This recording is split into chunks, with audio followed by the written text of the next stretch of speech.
कुछ ही घंटे रह गए, एलनाबाद को अपना नया विधायक चुनना है, निश्चित तौर पर सरकार में साझा डालना है, अगले 3 सालों के लिए अपना भविष्य तय करना है। मुझे उम्मीद है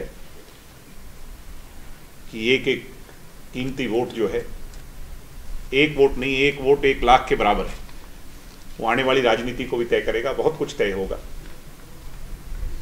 कल मैं देख रहा था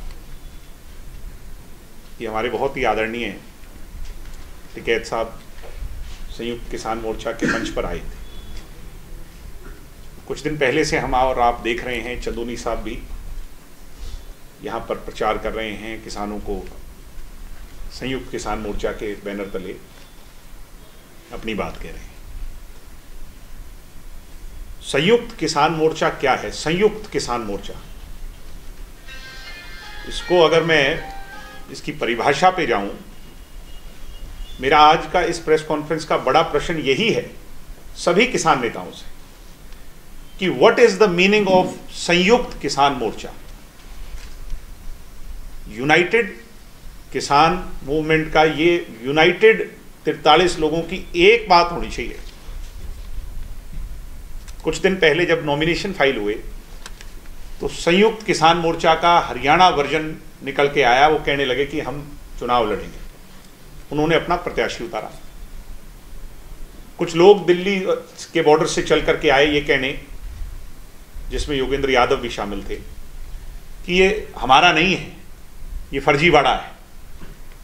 आज इनके जो इंचार्ज हैं, मुझे नहीं पता कौन इंचार्ज है संयुक्त किसान मोर्चा का, जो एक लीडर हो 43 लोगों में से, मेरा खुला प्रश्न है उनसे ये, और हरियाणा की जनता को मैं अवगत कराना चाहता हूं कि खुले तौर पर संयुक्त किसान मोर्चा का एक आदमी, एक बड़ा लीडर कांग्रेस के लिए वोट मांग रहा है, जेजेपी, बीजेपी और इनेलो का भी विरोध कर रहा है, और दूसरा लीडर खुले तौर पर इनेलो के वोट मांग रहा है, तीसरा लीडर इलेक्शन लड़ रहा है। मैं बिना नाम ले कहूंगा,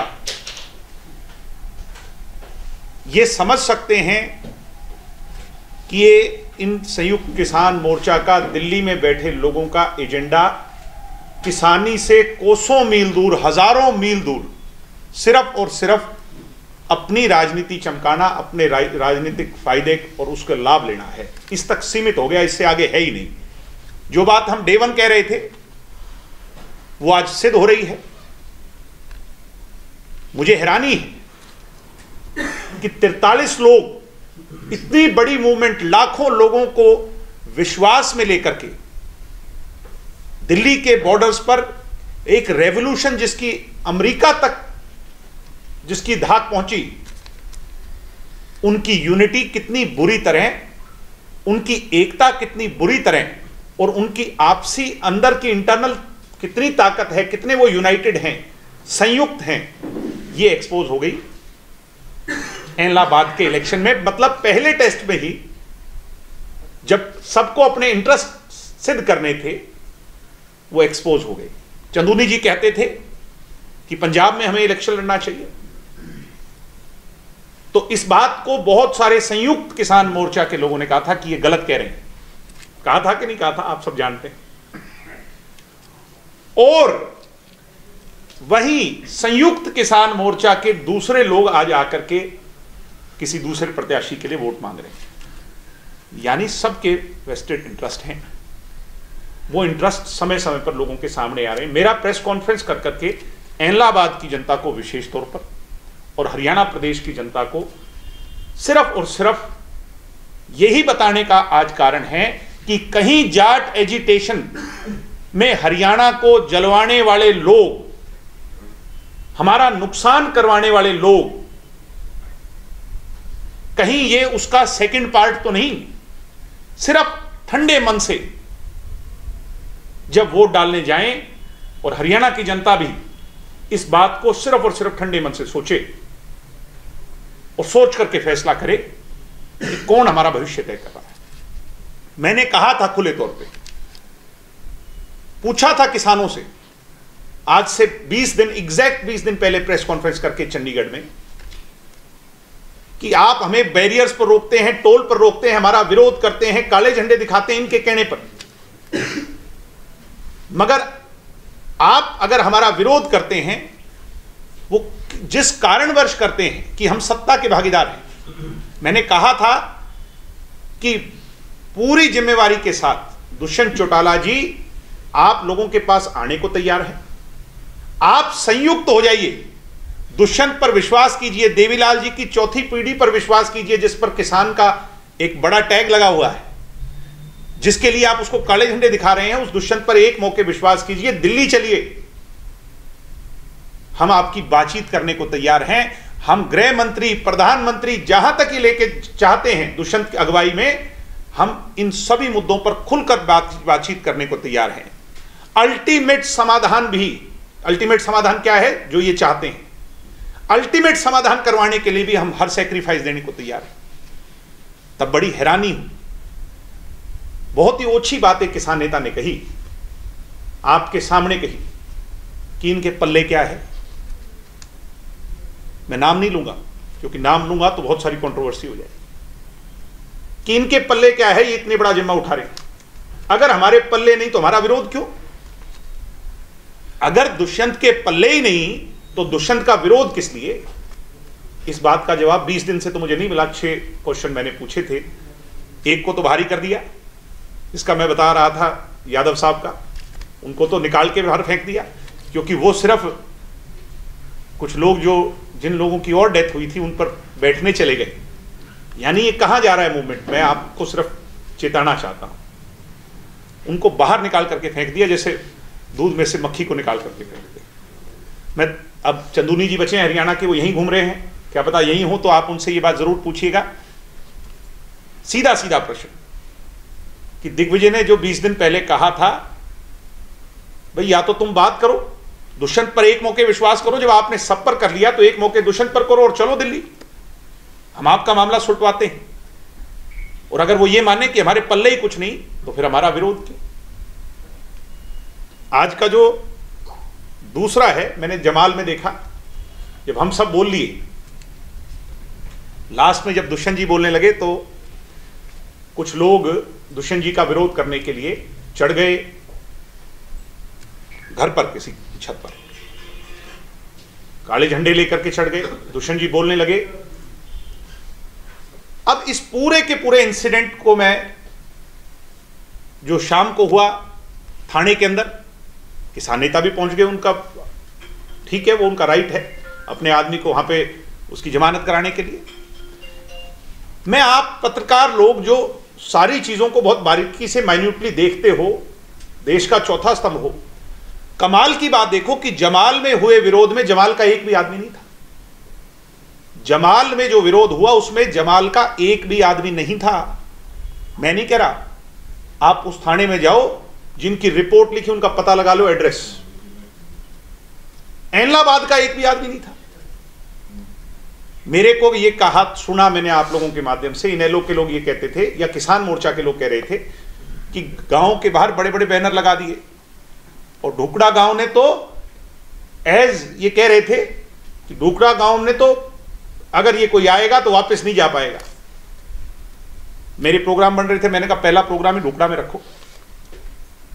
मैं ढुकड़ा गांव में प्रोग्राम करने गया, एक भी विरोध करने वाला नहीं था। मैं 3-4 दर्जन गांव में जाके आया हूं, एक भी व्यक्ति गांव का विरोध करने वाला नहीं, एलाहाबाद हल्के का विरोध करने वाला नहीं। जिस सिकंदर के लिए इतना तमाशा हुआ वो भी मैंने सुना रोडी का निकला। मैं मीडिया के लोगों से कहूंगा कि आप लोगों की एक अटमोस्ट रिस्पॉन्सिबिलिटी है एलाहाबाद की जनता को आईना दिखाना, कि ये लोग स्पॉन्सर्ड लोग हैं। कल निशान सिंह जी का विरोध किया, वो लोग कौन थे? किसान नेता जो एक रोड शो कर रहे थे, उनके साथ पीछे गाड़ियां। मैंने वो एक फोटो मेरे सामने आई जिसको मैं आज आप लोगों से साझा करूंगा। मुझे बड़ी हैरानी हुई कि जो बात हम डे 1 से कह रहे हैं वो तो एक्सपोज ही होगी। ये लड़का हमारे साथ इंसो में हुआ करता था, जो आज के दिन आईएसओ का प्रदेश का सेक्रेटरी है, इसने पत्थर मारे निशान सिंह जी की गाड़ी पर। एलनाबाद हल्के का नहीं है। जितनी भी भीड़ थी, ये जो कल 2 रैलियां हुई हैं जिसमें ये तमाम बड़ी बड़ी बातें कर करके गए हैं, उसमें आप उसकी वीडियोग्राफी फोटोग्राफी हमने करवाई है माइन्यूटली। कल तक वो सारी बातें लेके मैं आपके सामने आऊंगा। 90% इंडियन नेशनल लोकदल के स्पॉन्सर्ड पदाधिकारी वहां पर गए। यानी ये किसान मूवमेंट विरोध, इसमें एलनाबाद के लोगों का रोल नहीं, एलनाबाद में किसी गांव के आदमी का कोई रोल नहीं। ये तो सीमित हो गया। इन लोगों ने एक जिम्मा उठा लिया और इस हद तक चले गए जिसकी कोई व्याख्या नहीं, उसको कहने की कोई परिभाषा नहीं। कल ये जो एक और इंपॉर्टेंट मुद्दा है आज की प्रेस कॉन्फ्रेंस का, और मैं बड़ी जिम्मेवारी से कह रहा हूं, कल शाम से जननायक जनता पार्टी के वर्कर्स को इंडियन नेशनल लोकदल के प्रत्याशी टेलीफोनिकली फोन कर रहे हैं। पहले तो चाय की डिमांड कर रहे हैं, और जब चाय की डिमांड के लिए वो व्यक्ति मना कर रहा है तो आपको हैरानी होगी, उसको धमका भी रहे हैं कि तू मुझे जानता नहीं।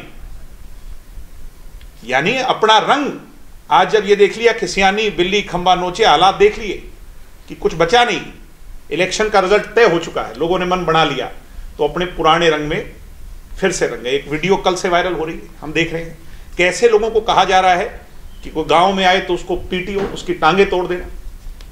औरतों को, महिलाओं को, हमारे इलाके के शांतिपूर्वक इलाका है उसमें कहा जा रहा है कि डंडों से लोगों को पीटना। यानी कहां ले जाना चाहते हैं? राजनीति का स्तर कितना गिर जाएगा? युग पुरुष जननायक स्वर्गीय चौधरी देवीलाल जी के नाम पर राजनीति करने वाले लोग अब ये कहेंगे कि डंडे हाथ में उठा लो और टांगे तोड़ दो। क्या हमने कभी इसकी कल्पना की थी? मैंने तो खुले तौर पे कहा कि जब बटन दबाने जाओ तो नरम और गर्म में से चुनना है।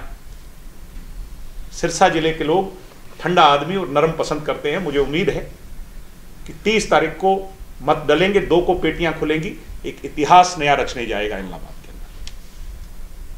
अंदर। मैं सभी से कहूंगा, इंडियन अपने जेजेपी के वर्कर से, कि टेलीफोन की रिकॉर्डिंग ऑन करके रखना। रिकॉर्डिंग कुछ मेरे पास आई भी है, जरूरत पड़ेगी तो कल हम आपसे मिल करके उन सारी चीजों को आपके सामने रखेंगे। मगर हम क्योंकि जिम्मेवार लोग हैं, हमें अपनी परिवार की हर उन सीमाओं का भी पता है, हम उस हद तक नहीं जाना चाहते। कार्यकर्ताओं से कहूंगा, किसी से कोई डरने की जरूरत नहीं, हिम्मत से, हौसले से, शांति प्रिय तरीके से पोलिंग कराएं। प्रजातांत्रिक प्रणाली, डेमोक्रेसी, इसी के लिए इसको वाइब्रेंट कहते हैं हम। सबको अधिकार है बात कहने का, सीमाओं में रह करके। एथिकल और मोरल वैल्यूज डाउन ना हो, मगर अगर कोई धमकाए, कोई डराए, कोई टांगे तोड़ने की बात करे तो फिर इस गलतफहमी में वो व्यक्ति ना रहे, क्योंकि हरियाणा में कानून का राज है, कब्जा धब्जा का राज नहीं है। इसलिए आज आप लोगों से मेरा ये मिलना हुआ, आप लोगों को मैंने आने की रिक्वेस्ट करी। मुख्य मुद्दा यही था कि संयुक्त किसान मोर्चा की डेफिनेशन मैं समझ नहीं पाया, आप नहीं समझ पाए। कल जो तमाशा हुआ वो तो बड़ा हैरान करने वाला था। तो आप सिर्फ और सिर्फ, मेरा मकसद था कि लोगों के सामने इस बात को लाया जा सके।